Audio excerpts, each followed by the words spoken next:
I've been foraging mushrooms for a long time. I live near a wooded area where you can find them if you know where to look and what you're looking for. Shiitake, morels, porcini, and oysters. There's a few spots where I go year after year. I learned from my uncle, who's an expert outdoorsman. He showed me a few of the best places. When I was younger, I found my own as well. But now I have so many to choose from, I don't go exploring as much anymore. I've saved a few people from accidentally ingesting false morels and other dubious fungi. Since I know what I'm doing, people sometimes ask me to take them out foraging. I always tell beginners never to trust their instincts. Always ask a professional. But sometimes even experts make mistakes. I can't help but think about the mushroom I ate without giving it a proper inspection when I was younger and in my early days of solo foraging. I had diarrhea for 2 weeks after that and swore I would never touch the damn things ever again.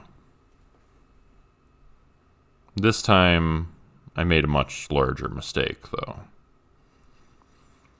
I was out in the forest, heading to one of my usual spots, when I thought I saw a large shiitake mushroom growing in the dirt at the base of a tree.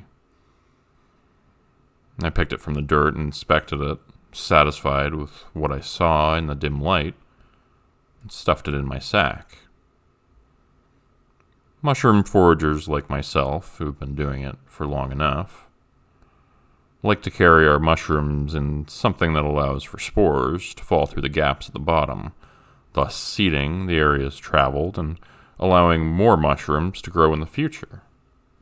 As you walk along the path, the movement knocks the spores loose and they fall on the ground through the gaps in the bag or the basket is being used to carry them. So I went around with my bag, dropping spores of it everywhere, so they could grow more shiitake mushrooms in the future.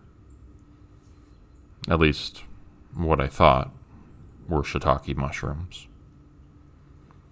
When I got home, I ate it, thinking it looked a bit unusual in the brighter light of my kitchen. It tasted pretty good, I have to admit, though it did not taste like a shiitake. I should have spit it out when I noticed that fact, but I didn't. I'll regret that until the day I die.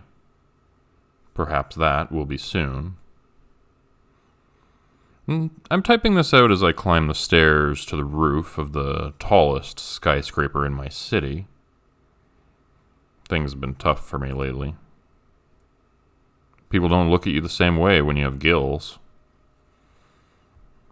They started opening up on the side of my neck just the other day, beneath the ears, and now there are rows and rows of them, black, soft, and fragile, like the gills on the bottom of a mushroom cap. But these are growing all over my body.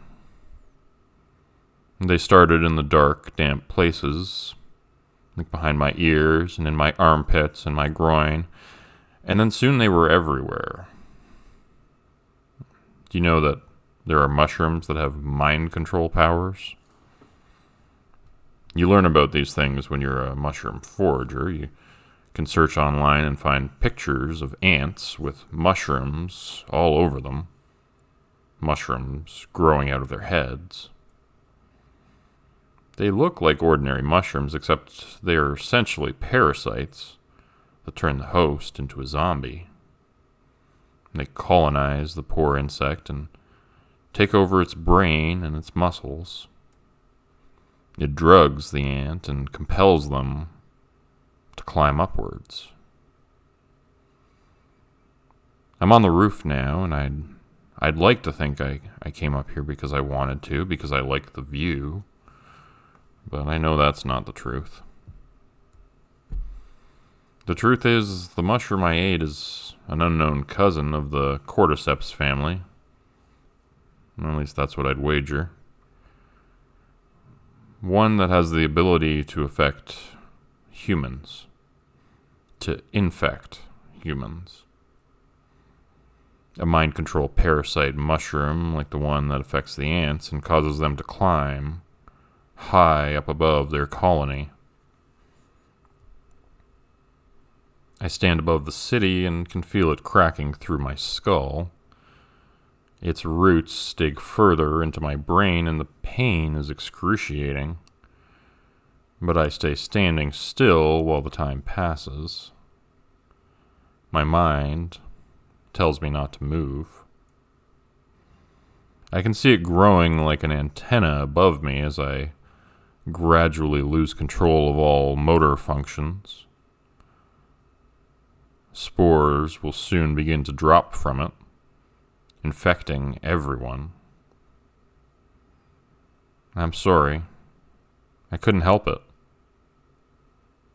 The mushroom made me do it.